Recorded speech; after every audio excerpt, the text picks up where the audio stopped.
Bharatiya Kisan union గ్రామీణ భారత్ బంద్ పిలుపుతో దేశవ్యాప్తంగా బంద్ కొనసాగుతోంది. వరంగల్ జిల్లా కేంద్రంలో నిరసన చేపట్టారు అఖిలపక్షం నేతలు, రైతు సంఘాల నాయకులు. ఆల్ ట్రేడ్ యూనియన్ ఆధ్వర్యంలో వరంగల్ రైల్వే స్టేషన్ నుంచి పోచమ్మ మైదాన్ వరకు పెద్ద ఎత్తున ర్యాలీ తీశారు. కేంద్ర ప్రభుత్వానికి వ్యతిరేకంగా నినాదాలు చేశారు. మోదీ ప్రభుత్వం ప్రవేశపెట్టిన వ్యవసాయ నల్ల చట్టాలను వెనక్కి తీసుకోవాలన్నారు. లేదంటే ఉద్యమం మరింత ఉధృతం చేస్తామని హెచ్చరించారు రైతు సంఘం నేతలు.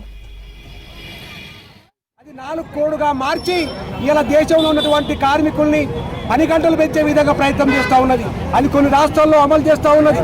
అంతేకాదు ఇలా రైతాంగ పరిస్థితి కొత్త చట్టాలు తీసుకొచ్చి ఈ దేశంలో ఉన్నటువంటి పారిశ్రామికవేత్తలకు కట్టబెట్టే విధంగా ఆ క్రమం లోపల రైతాంగాన్ని ఒక రకమైనటువంటి ఇబ్బందులు గురి చేస్తూ ఉన్నది.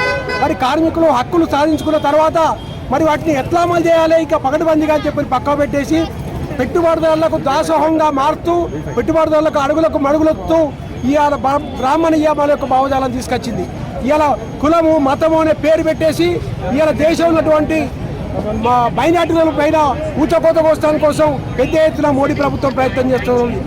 కార్మిక చట్టాలను పకడ్బందీగా అమలు చేయాలి. కొత్తగా తీసుకొచ్చినటువంటి లేబర్ కోడ్లను వెంటనే ఉపసంహరించుకోవాలి. అట్లాగే రైతాంగానికి కూడా కనీస మద్దతు ధర ప్రకటించాలి అని చెప్పేసి ఈ యొక్క డిమాండ్స్ తోటి దేశవ్యాప్తంగా సమ్మె గ్రామీణ భారత్ బంద్ నిర్వహిస్తూ ఉన్నాం. మోడీ ప్రభుత్వం గతంలో రైతాంగాన్ని అనేక సందర్భాలలో వారు చేస్తున్న పోరాటాన్ని అణచివేసి చివరికి రైతుల పోరాటమే విజయవంతం సాధించిన సందర్భంగా దేశ ప్రజలకు రైతాంగానికి మోడీ దిగివచ్చి క్షమాపణ చెప్పిన పరిస్థితిని కూడా మర్చిపోయి మళ్ళీ ఈరోజు కార్మికులను అణగదొక్కే ప్రయత్నం చేస్తూ ఉన్నాడు. అందుకే మోడీ గారు చరిత్రను గుర్తుపెట్టుకోవాలి.